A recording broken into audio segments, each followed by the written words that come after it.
நாகை மாவட்டம் கீழையூர் காத்தாயி அம்மனின் அருள் அடியவர்கள் அனைவருக்கும் வணக்கம்.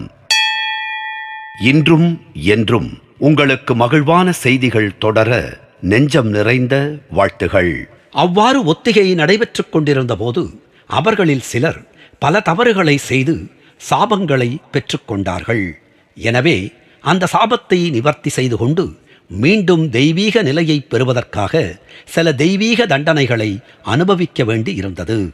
மானிடர்கள் வாழும் அளவிலான நிலமும் கடலும் தயாரான பின்னர் அவர்கள் பூமிக்கு அனுப்பப்பட்டார்கள்.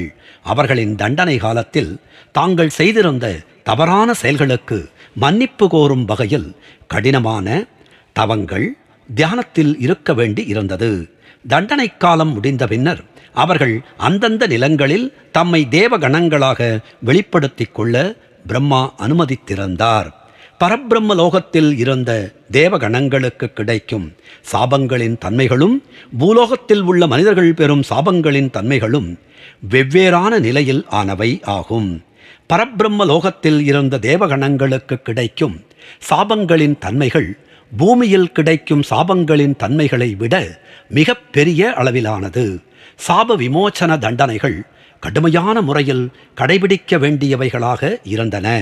சாபங்களை பெற்றிருந்த தேவகணங்கள் பூமிக்கு சென்று பிறப்பெடுத்து மனிதர்கள் மற்றும் தெய்வங்களுக்கு இடையே மிக கடினமாக செயல்பட்டால் மட்டுமே சாப விமோச்சனம் கிடைக்கும் என்ற நிலை இருந்தது.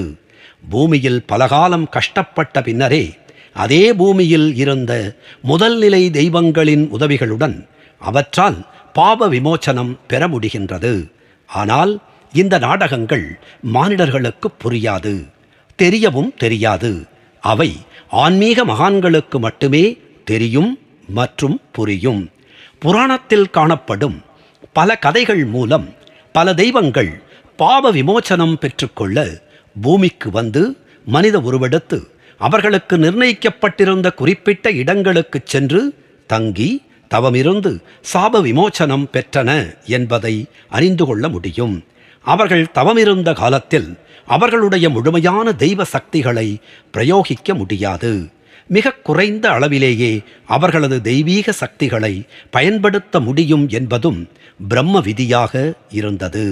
நாகை மாவட்டம் கீழையூர் காத்தாயி அம்மனின் திருப்பாதங்களை வணங்குவோம். அவள் அணைப்பில் இருக்கும் குழந்தையாய் நாமும் இருப்போம்.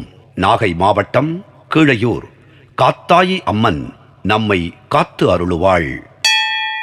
நன்றி, வணக்கம்.